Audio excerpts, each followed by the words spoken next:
So Psalms is about, most people know this as the Lord being our shepherd. The Lord, I'm just going to read it through and then we'll talk about it in just a second. So Psalm 23, the Lord is my shepherd. I have everything I need. He lets me rest in fields of green grass and leads me to quiet pools of fresh water. He gives me new strength and he guides me in the right paths so that I can bring honor to his name. Even as I go through the deepest, darkest, I will not be afraid. For Lord, I know that you are with me. Your shepherd's rod and staff protect me. You prepare a banquet for me where all my enemies can see me. You welcome me as an honored guest and fill my cup to the brim. I know that your goodness and love will be with me all the days of my life, and my house will be your house. Your house will be my house as long as I live. Okay, that's Psalm 23, and that's in the Good News translation. Now, lately when I read this, especially as I enter into this new season of my life, this psalm has just started speaking to me differently. So, of course, yes, the Lord is my shepherd, the one who guides me, who keeps me, who teaches me, who protects me. I mean, what does a shepherd do for sheep? That's what a shepherd is. Takes them where they can get food, takes them where they can get water, keeps them from harm and danger, protects them. So the Lord is my shepherd, my protector, my provider, my everything. Because of that, the next line says, I have everything that I need. I have everything that I need. In this world, we can get so caught up on striving for more, for more, for more. You see what this person is doing, you see what that person is doing, you want this, you want that. Enough can sometimes seem like it's never enough. But here I say, I have everything that I need. Truly, I am satisfied. Okay? So when I start to feel a little anxious about where things are going with my family or with my career or with me personally, I remember that I have everything that I need. And if I feel like I need something else, the Lord is my shepherd. He shall provide. Okay? He lets me rest in fields of green grass. Now, fields of green grass, that means that soil is rich, it's lush, it has nutrients, it has what you need to sustain you. So if you are grazing and resting in a field of green grass, you have supply. You have what you need, right?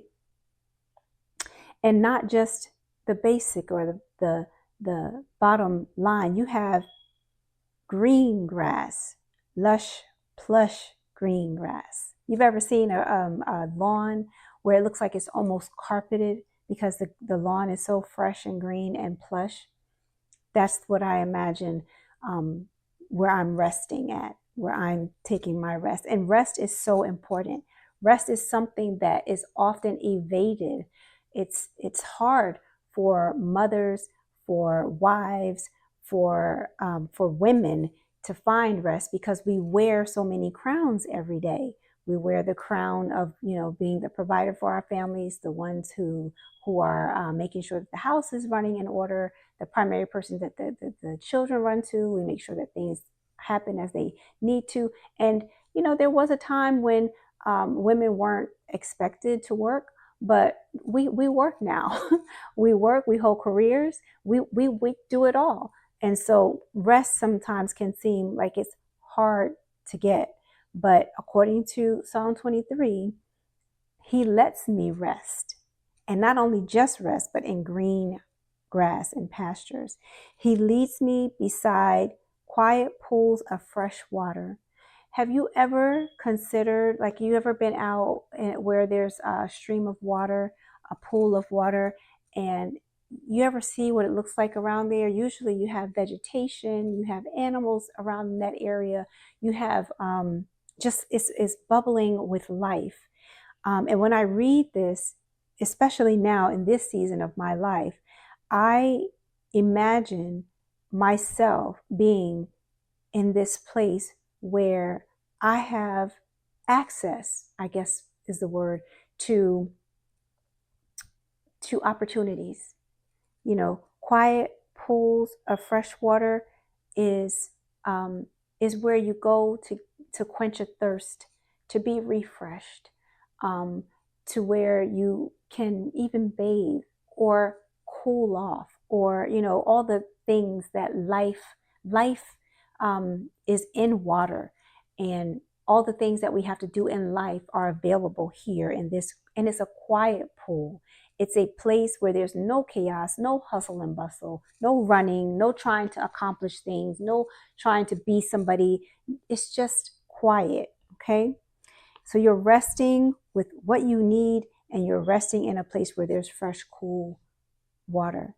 He renews my strength and restores my soul. Water and this green plush area is a place of renewal, and it's a place of restoration. Okay. He guides me on the right paths as he promised, for his name's sake. So he promised to lead us where we need to go. And he's the one who's led us to where we can find cool streams of water, fresh fields of grass. He is our shepherd, doing just what he said he would do. He even though I walk through the deepest, darkest. So what I read here is that it's not always going to be easy. There are going to be times that challenge us. There's going to be times when we have challenges. We have issues that may arise. We have things that we prefer not to happen. Because we're human and we're in this human experience, every day is not going to be or feel like a day where we should be resting and is quiet. Sometimes there are going to be some trials. Some of the trials that I've experienced recently, losing my mom. I've had issues with being a parent and helping my children through some of their difficult times. I've had difficulties in my marriage. I've had difficulties with my health. I mean, every day is not a green grass, fresh pool of water day. Some days are challenging. But even when those days happen, here's the promise. It says, I will not be afraid, for you are with me. He is with me, even in the hard times. Trials will come, but they come to make us strong. They come to build our faith. All we have to do is just don't be afraid. Go through it, because he's with you. And not only is he with you, he will protect you. Your shepherd's rod and staff protect and guide me. Protection, guidance, even comfort you'll find in that shepherd's staff and rod. That staff is long and it has a hook on it. Sometimes that hook is used to guide the sheep away from danger or where they need to go. It's used as a comfort to them, to let them know that you're there. But it's also used to beat other things away, to defend them, to protect them. So I imagine that my shepherd is doing those things for me with his rod and staff. You prepare a banquet, a feast for me, where all my enemies can see. We have haters. Not everybody is happy when they see you doing well, when they see you not stressed, when they see that you've put some boundaries up to protect your mental health and your physical health, your emotional health. And some people don't like it when you've made a decision to sanctify yourself and be a spiritual person, a person who honors the spiritual part of you. But that's okay, because he's made a banquet for you, whatever that is. And it'll look different for everybody. My banquet will be a little bit different from your banquet because we each have our own preferences and things. But the promise is he will prepare a banquet for you, even so that your enemies can see. He's not worried about who sees what he does for you. He's your God. He's going to do what he wants to do for you. And he welcomes you as his honored guest. I can't tell you how many times people have wondered about how I have this peace, or how I have these things, or how do I live this life. It is truly, this is why I say this psalm every day, because this is a reminder of what he's done for me. And it's truly, I give all the praise and glory back to God. It's nothing that I have done. I have all the strength that I've had, all the ideas that I've had, all the things that I've pursued, all the paths that I've gone down. It's all been because I was divinely inspired to do these things. There are some things that I have done that I didn't really want to do. The career path that I chose, I didn't think it was for me, and I really didn't want to do it, but I felt an urge to do it. And it turned out to be the best decision I ever made for myself and for my family. So, and when you do that, you're putting yourself in position for him to be able to set a banquet for you, right? He welcomes you as his honored guest and fills your cup to the brim. And I mean to the brim, where it's spilling over. Many times, even though these people have complaints about how I live or what I've done, or you know what? The amazing thing is that when I'm blessed, they are blessed too. When I get blessed, whatever blessings I have, there's overflow, and that overflow is going right out to those people who are sometimes the ones complaining about what my circumstances are. But that's how it is when you are living in your purpose, when you are on the path that you're supposed to be on. Your blessings start to come in such a way that you have so much that you can pour out and give to other people. And so Psalms 23 reminds us of that. And the last thing it says is, I know that your goodness and love, your grace and your mercy will be with me all of my life, and your house will be my home for as long as I live. Right? So that is one of the things that I do. Once I come in and I open up with my corporate prayer, I next read my scripture, and then I go into my own prayer. But one of the prayers that I say almost every day is this one. Now, some of you have heard me say before that sometimes most days, before I even get out of bed, I've said a prayer. I've said the prayer of service. Lord, I present my body a living sacrifice. I hope you find it holy and acceptable in your sight. Whatever you have to accomplish in this day, Lord, from the crown of my head to the soles of my feet, I'm here. What can I do for you? So that's something that I say in the morning. It just sets the pace for the whole day. After I've said my prayer, after I've read my word, I usually, like I said before, will take some time to write in my journal any thoughts or feelings that come up. Sometimes it's just thank you. And then at the end of it, I will thank God for the sacrifice of his son for me. And I eat my wafer and my juice in remembrance of him.